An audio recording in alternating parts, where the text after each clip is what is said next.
आर्य समाज को एक धार्मिक संस्था के तौर पर देखा जाए या सामाजिक संस्था के तौर पर? पहली बात तो भावना जी, ये कोई धर्म नहीं है। क्या आर्य समाज सिर्फ मेट्रो सिटीज में मिलता है या फिर देश के कोने कोने में, विदेशों में, हर जगह है? मेट्रो में तो था ही नहीं ये काम, हमारा था ही आदिवासी क्षेत्रों में ये काम। तो मेट्रो सिटीज में ठीक है, आर्य समाज कर रहा है, सेवा के काम कर रहा है, लेकिन वो क्षेत्र भी उपेक्षित ना हो, इसके लिए अखिल भारतीय दयानंद सेवाश्रम संघ की स्थापना के माध्यम से हमने उनको मुख्य धारा में लाने का काम प्रयास शुरू किया 1968 में, और आज तक वो कार्य हमारे निर्बाध रूप से चल रहे हैं। चाहे फिर आप नक्सल क्षेत्रों में जाएं, नॉर्थ ईस्ट में जाएं, क्या कभी ऐसा आपको कोई चैलेंजेस फेस किए हैं आपने? पहले हालात ये हुआ करते थे, आज से 20 साल पहले, कि जिस समय कोई जो स्कूल के भवन को हम बनाते भी थे, कंस्ट्रक्शन भी करते थे, तो उसके लिए भी परेशानी होती थी वहाँ के जो लोकल से। लेकिन उसके आज तो अखिल भारतीय दयानंद सेवाश्रम संघ और आर्य समाज के झंडे को देख कर वो प्रसन्न हो जाते हैं कि कोई एक हिंदू संस्था हमारे लिए काम करने के लिए आई है और हमारे बच्चों का उत्थान करने के लिए आई है। सबसे ज्यादा चुनौतियाँ कौन से राज्य में? हम जब झारखंड में जाते हैं, जिस समय वो आसाम या नागालैंड में जाते हैं, तो वहाँ पर इतने सारे बच्चे टैलेंटेड है और इतने सारे बच्चों को शिक्षा का अभाव है। तो हमारे सामने तो ये चुनौती होती है कि हमने आज ये अगर 200 बच्चे छांटने, तो कौन से 200 बच्चे छांटे? आगे का क्या एजेंडा है आर्य समाज का? आगे क्या क्या प्लानिंग है, क्या क्या चीज़ों पे काम होने वाला है? आर्य समाज की सेवा के इतने सारे काम है कि ये आधे घंटे के प्रोग्राम में आपके कवर होने वाले नहीं है। नमस्कार, आपका बहुत बहुत स्वागत है हमारे पॉडकास्ट में। मैं हूं आपके साथ भावना त्रिपाठी, और हमारे साथ हर बार हम कोशिश करते हैं एक नए मेहमान को आपके साथ लेकर के आएँ और उनसे कुछ बातें करें। तो इसी श्रृंखला में इस वक्त हमारे साथ है जोगिंदर खट्टर सर। आपका बहुत बहुत स्वागत है। आप महामंत्री हैं दयानंद आश्रम संघ के। सर, हम बात करेंगे इससे पहले, लेकिन मेरा एक सवाल है, सवाल से ही मैं शुरू करती हूँ कि आर्य समाज को एक धार्मिक संस्था के तौर पर देखा जाए या सामाजिक संस्था के तौर पर?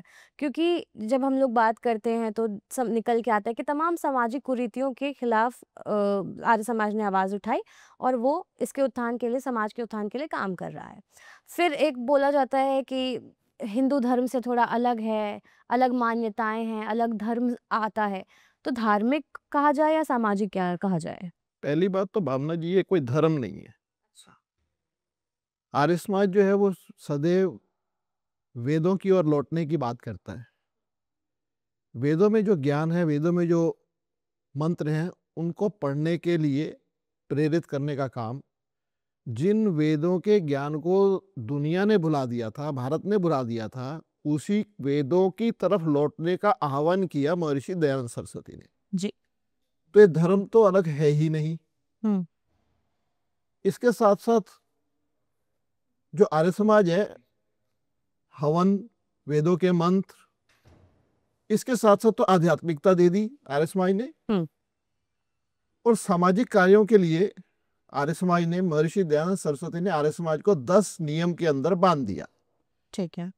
कि इन 10 नियमों के आधार पर ही आर्य समाज के लोग कार्य करेंगे। तो संसार का उपकार करने के लिए आर्य समाज के प्रति प्रत्येक जो सदस्य है प्रतिबद्ध है। व्यक्ति को अपनी उन्नति में ही संतुष्ट नहीं रहना चाहिए, बल्कि सभी की उन्नति में अपनी उन्नति माननी चाहिए। तो जब सभी लोग उन्नति करेंगे तभी आर्य समाज के लोगों को तसल्ली होगी। तो इसलिए सभी की उन्नति में भागीदार बनने के लिए और संसार का उपकार करने के लिए सामाजिक कार्यों में संलिप्त होना आवश्यक है। तो इसलिए आर्य समाज ने सभी पहलुओं पर काम किया। आध्यात्मिकता की तरफ भी गया आर्य समाज, और उसके साथ साथ सामाजिक कार्यों की तरफ गया आर्य समाज।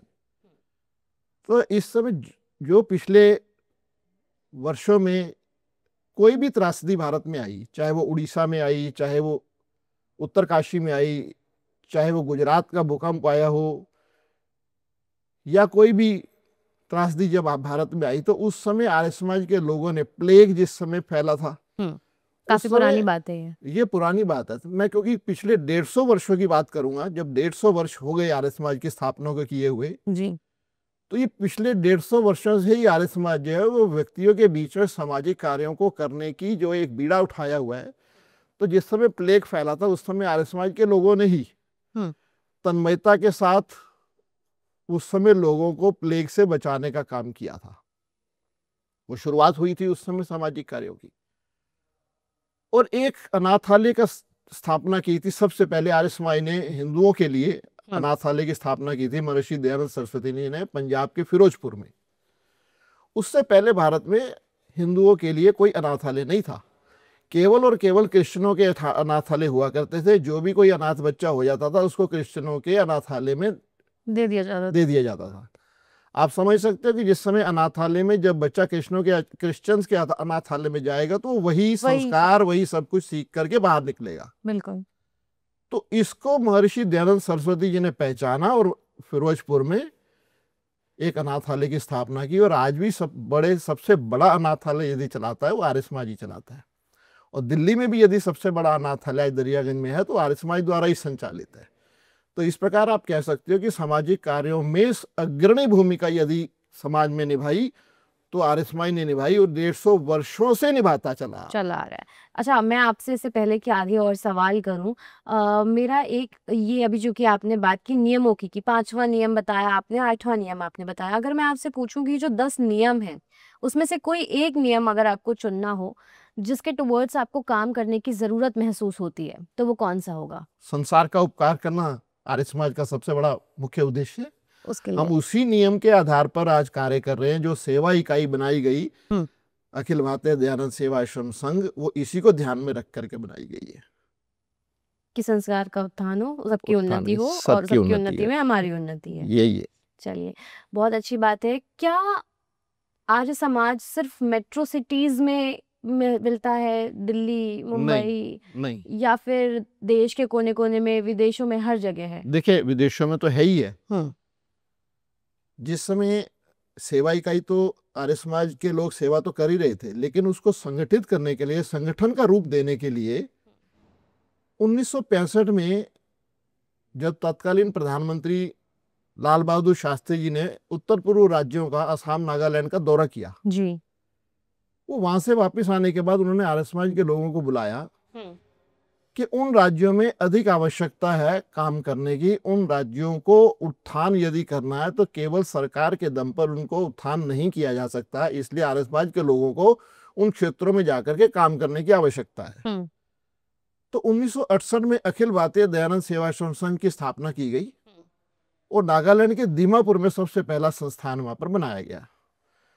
और उसके बाद तो भारत के आदिवासी क्षेत्रों में मध्य प्रदेश का थांदला क्षेत्र था, फिर आसाम, मध्य प्रदेश, राजस्थान, झारखंड, उड़ीसा, उत्तर प्रदेश, आज 9 राज्यों में मेट्रो सिटीज को छोड़ करके भारत के आदिवासी क्षेत्रों में 9 राज्यों में आर्य समाज सेवा इकाई का काम अखिल भारतीय दयानंद सेवाश्रम संघ के माध्यम से किया जा रहा है। विद्यालय, छात्रावास और स्किल डेवलपमेंट सेंटर्स, ये जो कौशल विकास है, वो कौशल विकास के जो काम है सरकार ने आज उसको मान्यता दी, मैं कह सकता हूँ। आज सरकार ने उसको जगह जगह कौशल विकास केंद्र खोले पिछले लगभग 12 साल से, आप कह सकते हो 10-12 साल से।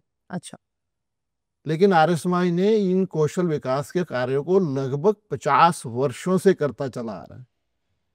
आसाम में बैंत के जो फर्नीचर बनाते हैं वो हमने उनको लगभग 50 साल पहले इस कार्यशाला की स्थापना की और वहाँ के जो लोकल्स थे उनको कपड़ा बुनना सिखाया, उनके घर में खड्डियाँ लगवाई ताकि वो कपड़ा बुन करके अपनी जीविका चला सके। तो महिलाएं कपड़ा बुनती थी और उसके पुरुष जो वर्ग जो था वो बांस के फर्नीचर बना करके उसको बेचने का काम करता था।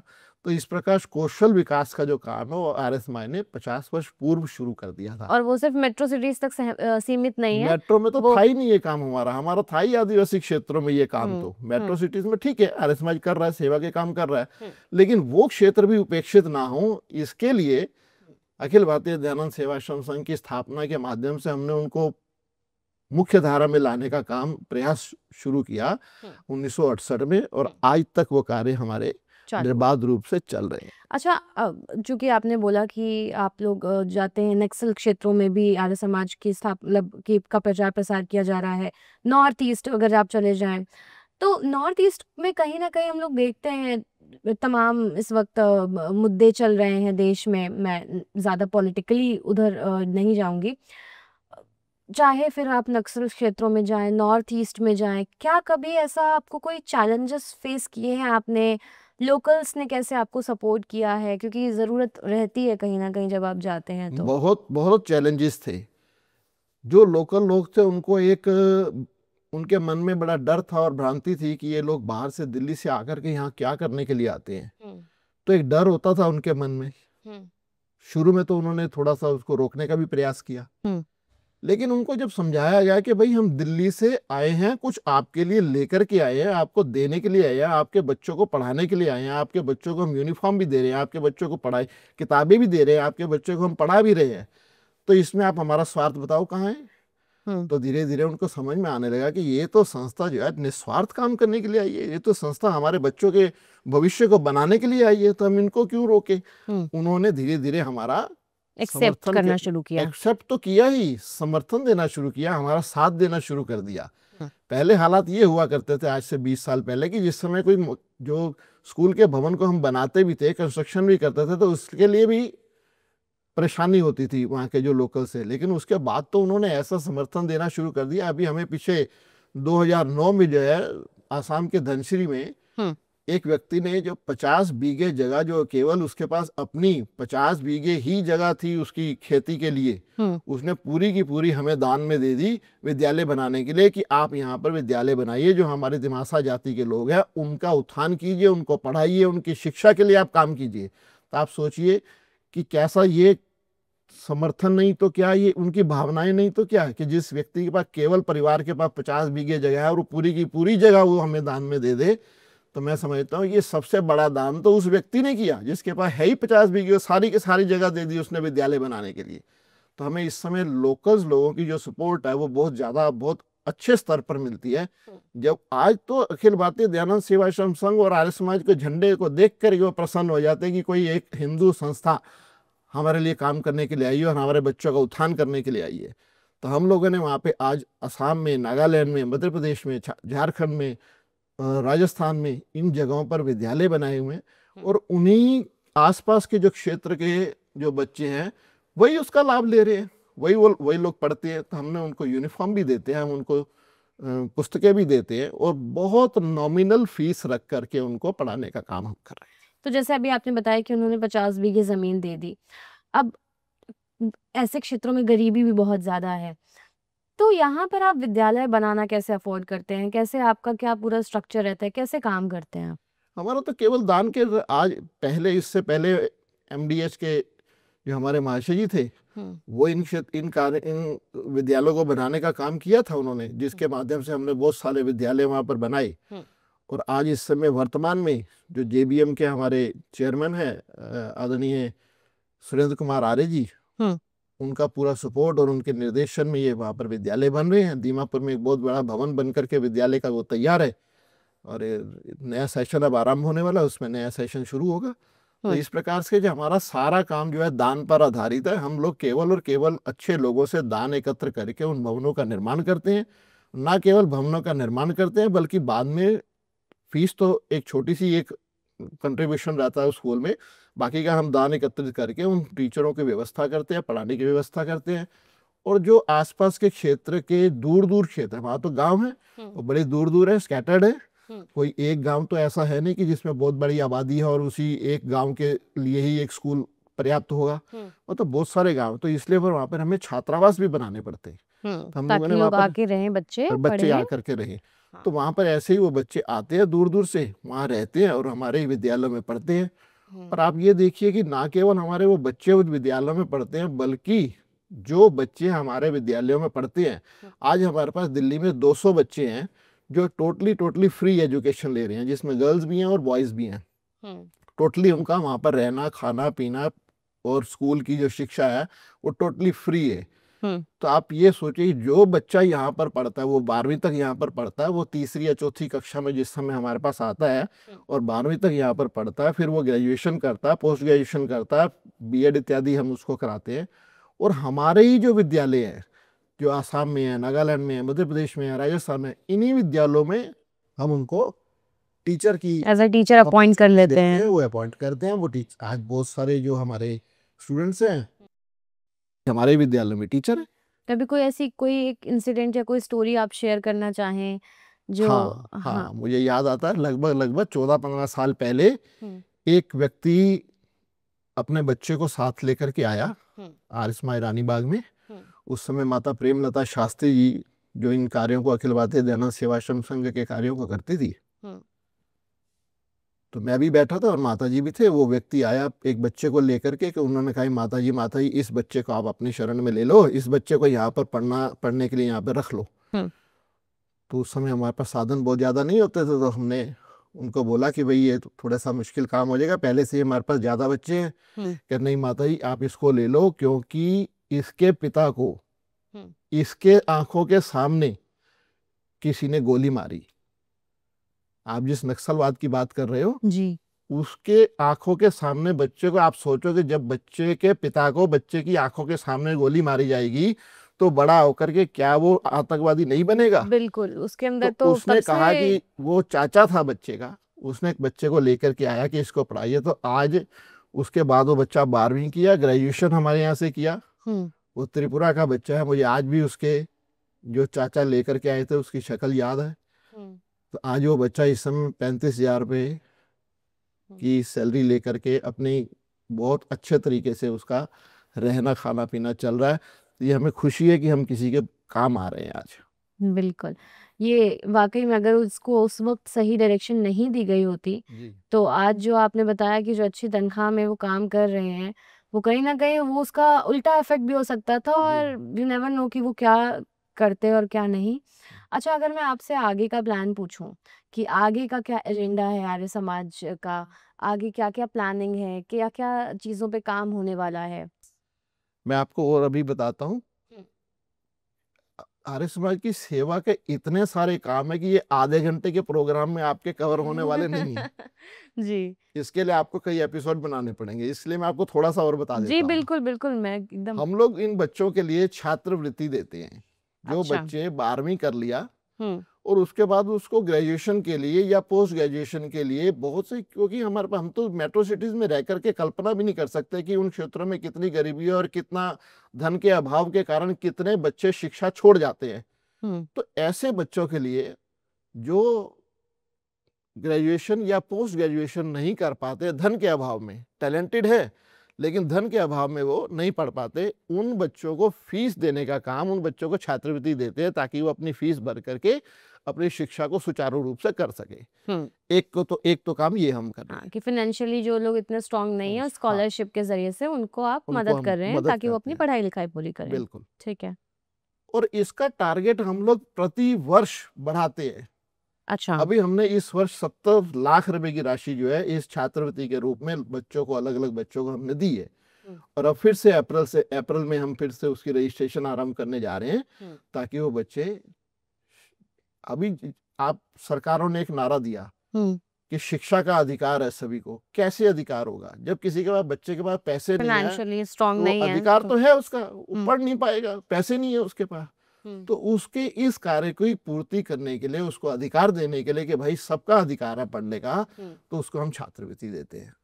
दूसरा काम, बच्चे जिस समय इन क्षेत्रों से या और अधिक पूरे भारत से जो बच्चे टैलेंटेड है, आईएएस बनना चाहते हैं, कैपेसिटी रखते हैं आईएएस बनने की, लेकिन आज आईएएस की कोचिंग इतनी महंगी हो चुकी है कि सभी प्रिपरेशन नहीं बच्चे कर सकते, उस कोचिंग को ज्वाइन नहीं कर सकते, अफोर्ड नहीं कर अफोर्ड नहीं सकते कर वो पाते। बिल्कुल। तो ऐसे बच्चों को भी हम टोटली फ्री में उनका रहना खाना पीना बहुत अच्छी व्यवस्था हम उनको देते हैं ताकि उस बच्चे को माहौल मिल सके और वो आईएएस बन सके। ऐसे आईएएस 12 आईएएस हमारे इस वक्त वो बन चुके हैं और 22 बच्चे ऐसे हैं जो आईएएस की परीक्षा के साथ साथ, जैसे वो तैयारी करते हैं विभिन्न आरबीआई में गवर्नमेंट जितने भी एग्जाम्स हैं, कॉम्पिटिटिव एग्जाम्स हैं, उनकी प्रिपरेशन करते हैं, एसएससी में है। तो 22 बच्चे ऐसे हैं जो आईएएस के अलावा या तो वो राज्य की जो सिविल सेवा सर्विसेज है उसमें लगे हुए हैं, या फिर जो है सेंट्रल गवर्नमेंट में अच्छी पोस्ट पे लगे हुए हैं, या फिर वो आरबीआई में काम कर रहे हैं। इस प्रकार का काम अखिल भारतीय दयानंद सेवाश्रम संघ आर्य समाज की सेवा इकाई के रूप में बहुत बड़ी हमारी टीम, सुरेंद्र कुमार आर्य जी के निर्देशन में, वो हमारे प्रधान हैं, उनके निर्देशन में हमारी एक बहुत बड़ी टीम इन कार्यों को करने में लगी हुई है। लगे। तो आप ये सोच सकते हो कि आर्य समाज कितने तन्मयता के साथ, समर्पण भाव के साथ और निस्वार्थ सेवा के लिए इन क्षेत्रों में लगा हुआ है। सबसे ज्यादा चुनौतियां कौन से राज्य में, मैं बोलूंगी, या शहर में आपको लगता है कि आर्य समाज ने महसूस की है, फील की है? चुनौतियां, देखिए चुनौतियां हमारे पास सबसे ज्यादा तो चुनौतियां ये आती है कि हम जब झारखंड में जाते हैं, जिस समय हम आसाम या नागालैंड में जाते हैं, तो वहां पर इतने सारे बच्चे टैलेंटेड है और इतने सारे बच्चों को शिक्षा का अभाव है। तो हमारे सामने तो ये चुनौती होती है कि हमने आज ये अगर 200 बच्चे छांटने, तो कौन से 200 बच्चे छांटे? एक तो लिमिट रहेगी हमारी कि कहीं ना कहीं हमने किसी एक स्कूल में हमारी कैपेसिटी है 500 बच्चे ही रखने हैं, किसी हमारे छात्रावास में कैपेसिटी के हमारे 200 है। अब दिल्ली में हमारी कैपेसिटी है 70 बॉयज को रखने की और 70 गर्ल्स को रखने की। तो जिस समय वो 71वां बच्चा आता है, उस समय हमारे सामने चुनौती होती है कि अब क्या करें, अब क्या करें। जब वो और 5 बच्चे जब कोई कहानी सुनाते हैं कि इस तरह से इसकी तो माता नहीं है, पिता नहीं है इसका, तो इसको तो पढ़ाना जरूरी लगता है, तो उस समय हमारे सामने चुनौती आती है कि इस बच्चे की मदद कैसे करें। फिर हम उनसे ऐसे बच्चों को उसी क्षेत्र में रखते हैं कि भाई आसाम में ही तुम रहो, तुम वहां से इधर दिल्ली मत आओ क्योंकि यहाँ पर जगह नहीं है। लेकिन उसकी मदद फिर हम आसाम में ही रह करके करते हैं, उसकी मदद हम झारखंड में रह करके ही करते हैं। उस बच्चे का पूरा शिक्षा का, खाना पीना इत्यादि सारी व्यवस्था हम करते हैं। ऐसे चैलेंजेस से ओवरकम कैसे कर सकते हैं? क्या मतलब सरकार से कोई मदद मिल सकती है या फिर देखिए, कैसे क्या हो सरकार सकता अपनी है? जगह काम कर रही है, इसमें कोई दो राय नहीं है। हम लोग आसाम के जो हमारे एक 4 छात्रावास है, जिसके लिए हम मिनिस्ट्री ऑफ ट्राइबल अफेयर से जो है वो ग्रांट लेते हैं, छात्रावास के लिए लेते हैं। लेकिन बाकी के पूरे भारतवर्ष में हम पूरी जो सरकार से मदद ना लेकर के, हमारे बहुत से आज भारत में बहुत अच्छे अच्छे लोग आर्य समाज के साथ जुड़े हुए हैं, तो उनके माध्यम से हम ये काम करते हैं। वो डोनेट करते हैं उनकी। और मैं आपके माध्यम से जन साधारण को मैं जरूर ये अपील करना चाहूंगा कि ये बहुत बड़ा एक काम चल रहा है आर्य समाज का। तो जितने हमारे यंग बच्चे हैं आज, देखो अमेरिका, नागालैंड, अमेरिका में, लंदन में या विदेशों में किसी भी स्थान पर जो बच्चे आज हमारे यंगस्टर जो है वहां पर जॉब कर रहे हैं, वो अपना कंट्रीब्यूशन अवश्य दें। कुछ भी दे, थोड़ा दे, ज्यादा दे, लेकिन अपनी अपनी कंट्रीब्यूशन अवश्य दें। और जब जो हमारे बच्चे, जो बच्चे हमारे यहाँ से पढ़ करके गए हैं, आज जो जॉब कर रहे हैं, वो भी हमें कंट्रीब्यूट करते हैं। वो भी एक, उनका भी जुड़ाव है। चाहे कोई बच्चा 1000 रुपये महीने का देता है, पर वो देता, चाहे कोई बच्चा 2000 रुपये महीना देता है, वो अपनी स्वेच्छा से दे रहा है, तो वो भी कंट्रीब्यूट कर रहा है। तो इसलिए मैं सभी से अपील करूंगा, इस कार्य में अपनी सहभागिता, जो लोग समय दे सकते हैं वो समय का दान दें, और जो लोग धन का दान दे सकते हैं तो वो धन का दान दें। तो आप लोगों के दान दिया हुआ सार्थक होगा, किसी की जिंदगी बन सकती है। आपके द्वारा दिए गए दान से कोई पढ़ सकता है, कोई अपने पैरों पर खड़ा हो सकता है आप किसी की मदद, सड़क चलते किसी को 100 रुपए, 200 रुपए, 500 रुपए दे करके उसकी वन टाइम तो मदद आप कर रहे हो, लेकिन लॉन्ग टर्म पे क्या हो रहा है? लेकिन लॉन्ग टर्म कैसे होगा? तो ये लॉन्ग टर्म अगर आप मदद करना चाहते हैं तो इन बच्चों को पढ़ाओ, इन बच्चों की शिक्षा पर पैसा खर्च कीजिए। आपका कंट्रीब्यूशन जो है वो सार्थक होगा और बच्चे की जिंदगी बनने वाली है। सर, मैं आसाम का जिक्र बहुत बार सुन चुकी हूँ आपके ज़ुबान से। कभी कुछ ऐसा इंसिडेंट रहा हो कि आप आसाम में हो और कुछ हुआ हो, आपके जहन में वो बात रह गई हो? हाँ, बहुत अच्छा एक किस्सा मुझे याद आता है। उस समय मन को इतनी तसल्ली हुई जी। और ऐसा लगा कि हाँ, हमारा इन क्षेत्रों में काम करना जो है वो सार्थक सा नजर आता है। 2011 में श्री JB पटनायक जी जो है वो गवर्नर होते थे। उन्होंने हमें बुलाया और सदिया एक जगह, जो उस समय वहां तक पहुंचना बड़ा मुश्किल काम हुआ करता था। ब्रह्मपुत्र नदी, तिनसुकिया जाओ, तिनसुकिया से फिर ब्रह्मपुत्र नदी पार करनी होती थी। ब्रह्मपुत्र नदी पार करने के बाद भी, उसके बाद भी रफली 45 मिनट्स की जो है वो जो शेयरिंग टेम्पू चला करते थे, वहां से जाकर के उस जगह पर पहुंचा जाता था। तो JB पटनायक जी की इच्छा थी कि वहां पर एक विद्यालय जो है वो हम बनाए। उनके कहने पर ही मैं और श्री विनय आर्य जी, हम लोग सदिया गए। वो अपने साथ ही हमें लेकर के गए थे उस समय, क्योंकि जाने की व्यवस्था नहीं थी ठीक, तो क्योंकि गवर्नर साहब थे तो उनके साथ हेलीकॉप्टर इत्यादि की व्यवस्था थी, हम लोग उनके साथ गए थे।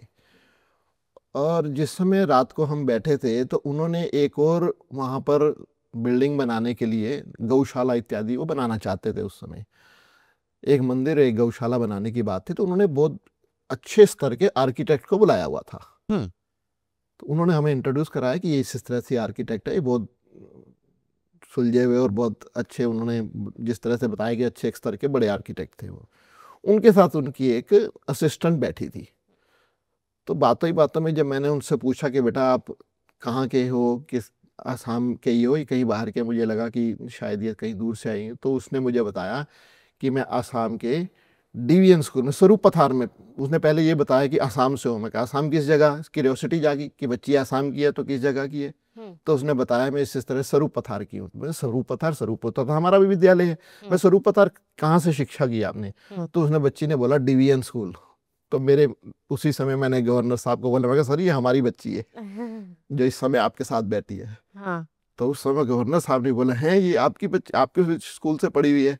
तो उस समय दिल को एक तसल्ली हुई कि देखो ये बच्ची हमारे स्कूल से पढ़ी हुई बच्ची आज यहाँ पर असिस्टेंट आर्किटेक्ट है और गवर्नर साहब के साथ बैठ करके चर्चा कर रही है। तो आप सोचिए उस समय प्राउड मोमेंट रहा होगा। इट्स लाइक माय, जो मेरा बच्चा है, my kid has done this. यही फीलिंग उस समय आई थी कि भाई ये तो बच्चा हमारा है। तो इस तरह से जब कहीं जाते हैं और पता लगता है कि हमारा बच्चा इस तरह से इस पोस्ट पे है, तो एक खुशी होती है मन को। इसी तरह से जब हम मध्य प्रदेश में गए थे, तो एक जो उस समय का वहाँ पर एसडीएम था, वो हमारे ही यहाँ से कोचिंग लिया हुआ एसडीएम था वहाँ पर मध्य प्रदेश में। तो जब मुझे किसी से पता लगा कि वो फलाना व्यक्ति जो है यहाँ पर एसडीएम है, तो मैं कहा भाई वो तो हमारा स्टूडेंट है। और वो स्टूडेंट्स भी भूलते नहीं होंगे ना, जब भूलते नहीं है। जब मैंने उसको फिर फ़ोन किया कि मैं इस तरह से, तो उसने एकदम से हमें रिकॉग्नाइज किया और बड़ा उसने आभार व्यक्त किया कि आज मैं दयानंद सेवा आश्रम संघ के कारण आज यहाँ मैं एसडीएम बना हुआ हूँ। और एक लड़की हमारी बिहार की जो लड़की थी, वो भी इस तरह से जब वो आईएएस बन गई, तो उसने भी ये आभार व्यक्त किया कि आज यदि मैं आईएएस बनी हूँ तो आर्य समाज के कारण बनी हूँ। एक किस्सा और, मुझे आपने असम की बात बताई तो मुझे याद आती है। 2012 में 22 आतंकवादियों ने सरेंडर किया था। तो हमारी माताजी लगातार असम जाती थी। उस समय जिस समय 2010 में बिल्डिंग कंस्ट्रक्शन करने को रोक दी गई थी कि यहाँ पर ये बिल्डिंग नहीं बनेगी, क्यों बनेगी, जैसे मैंने आपको पहले भी बताया कि लोग सोचते थे कि ये बाहर से आकर के क्या करने के लिए आए हैं। तो उस व्यक्ति को जब समझाया गया कि हाँ ये बच्चे आपकी जाति के उत्थान के लिए ही हम लोग यहाँ पर आए हैं, तो उसको समझ में आई बात, और उसको धीरे धीरे ये सारी बात समझ में आई कि मुझे आतंकवाद वाला रास्ता नहीं अपनाना है। उस व्यक्ति ने 22 लोगों को सरेंडर जब किया, तो उस समय वहाँ के उसमें तत्कालीन गवर्नर राज्यपाल महोदय वहाँ पर उपस्थित थे, और उनकी उपस्थिति में उस व्यक्ति ने बोला कि मैंने आज जो हम ये सब सरेंडर कर रहे हैं तो आर्य समाज के कारण कर रहे हैं। आर्य समाज के लोग आए और हमें उन्होंने समझाया, इसलिए मैं सरेंडर कर रहा हूँ। आप सोचिए वो क्या मूवमेंट होगा हमारे लिए। और वाकई में आप लोगों के लिए काफी गौरवान्वित महसूस किया होगा आप लोगों ने कि किसी का हृदय बदल रहे हैं जिस तरीके से। 22 लोगों ने सरेंडर किया। आप सोचो हमारे तो जाना सार्थक हो गया कि 22 लोग जो आतंकवाद का रास्ता छोड़ करके और मुख्य धारा में सम्मिलित हो गए, तो हमारे लिए तो जाना सफल हो गया। और इसी तरह से 2009 में हमें आसाम की बेस्ट एनजीओ का अवार्ड भी मिला हुआ है स्टेट से। क्या बात है। तो जैसे आप बता रहे हैं कि कोचिंग से पढ़ी हुई बच्ची या फिर स्कूल से पढ़े हुए बच्चे आपके आईएएस बन रहे हैं, एसडीएम बन रहे हैं, आई एम श्योर। तो जब आप स्कूल बनाते हैं तो बिल्डिंग्स आई एम श्योर हर जगह अवेलेबल नहीं होती है, या बिल्डिंग बनाना इतना पॉसिबल नहीं है, तो फिर मैनेज कैसे करते हैं आप, चाहे कोचिंग हो चाहे स्कूल्स हो? नहीं, उसके लिए हमने ऐसा किया हुआ है कि जिसको बोलते हैं आप सिंगल टीचर स्कूल जो है ना, उसके लिए एक ही टीचर जो होता है वो स्कूल को संभालता है। वो एक हमारा ये एक अलग से प्रकल्प है जिसको हमने बालवाड़ी का नाम दिया हुआ है। अच्छा। इस बालवाड़ी का मतलब होता है एक जो है वो टीचर होगा और लगभग 25 से 30 बच्चों की एक कक्षा जो है वो प्रतिदिन एक टीचर लेता है। तो वहीं के जो बच्चे होते हैं उनको 7th class 8th class 9th class इस तरह से 7 से लेकर के 9th क्लास तक के लगभग बच्चों को वो लेता है, और उनको प्रतिदिन 2 घंटे की जो है वो क्लास उसकी लेता है। तो इस तरह से ये बालवाड़ी का प्रोजेक्ट है। इस समय हमारी लगभग 38 बालवाड़ियाँ चल रही हैं जो विभिन्न क्षेत्रों में, और इन बालवाड़ियों के माध्यम से ही कार्यकर्ता निकलते हैं। वो कार्यकर्ता आर्य समाज के साथ जुड़ते हैं। वो बच्चे जो पढ़ रहे हैं वो आर्य समाज के साथ जुड़ जाते हैं, अपनी संस्कृति को पहचानते हैं, उनको संस्कृति का ज्ञान दिया जाता है, उनको पढ़ाई की जाती है। तो इस प्रकार वो आर्य समाज के साथ जुड़ जाते हैं। और इसका ज्वलंत उदाहरण मैं आपको दूं कि हमारे मध्य प्रदेश के झाबुआ जिले में भामल जगह एक है। अच्छा। उस क्षेत्र में पहले छोटी सी बालवाड़ी चलती थी। उस बालवाड़ी के चलते चलते एक जगह छोटी सी पंचायत ने दे दी, जिसमें से 50 बच्चों के साथ हमने उस विद्यालय को शुरुआत की। किराए पे जगह थी। फिर वहीं के लोगों ने इकट्ठा होकर के एक स्कूल के लिए जगह दे दी और आज वहाँ पर हमारा 10वीं तक का विद्यालय, बहुत सुंदर बिल्डिंग खड़ी हो चुकी है। और वो बच्चा, आज मैं बच्चा नहीं कहूँगा, आज वो इस समय वो 45 वर्ष का व्यक्ति आज उस विद्यालय को संचालित कर रहा है। क्या बात है। ये अचीवमेंट, जिसको मैं अचीवमेंट कह सकता हूँ कि ये बालवाड़ी के माध्यम से वो बच्चा हमारे साथ जुड़ा था, वो लगातार बच्चा आर्य समाज के साथ जुड़ा रहा और उसके साथ साथ बालवाड़ी को उसने एक छोटे विद्यालय का रूप दिया और छोटे विद्यालय से आज वो बड़ा विद्यालय बन गया। तो कहीं ना कहीं ये सिर्फ ऐसा नहीं है कि आर्य समाज अगर काम कर रहे हैं तो बस बच्चे पढ़ाया, बच्चे पढ़े और उसके बाद काम खत्म। एक्चुअली वो पूरा एक क्या बोलते हैं, लेगेसी चली आती है कि वो जब तक वो बच्चा बड़ा हो रहा है, आदमी बन रहा है, या जितने भी उम्र तक वो रह रहा है, वो आर्य समाज का कार्यकर्ता बन गया, प्रचारक बन गया, क्योंकि उसने देखा है, उस चीज को महसूस किया है और जाना है उस समाज के बारे में। अगर मैं मेरा आखिरी सवाल होगा आपसे कि आगे फ्यूचर प्लान्स, जैसे कि मैंने अभी पूछा कि क्या होने वाले हैं आर्य समाज के प्रचार प्रसार के लिए लिहाज से देखें, या बालवाड़ी के लिहाज से देखें, या किसी भी लिहाज से देखें। देखिए, ये 150 वर्ष आर्य समाज की स्थापना को होने जा रहे हैं।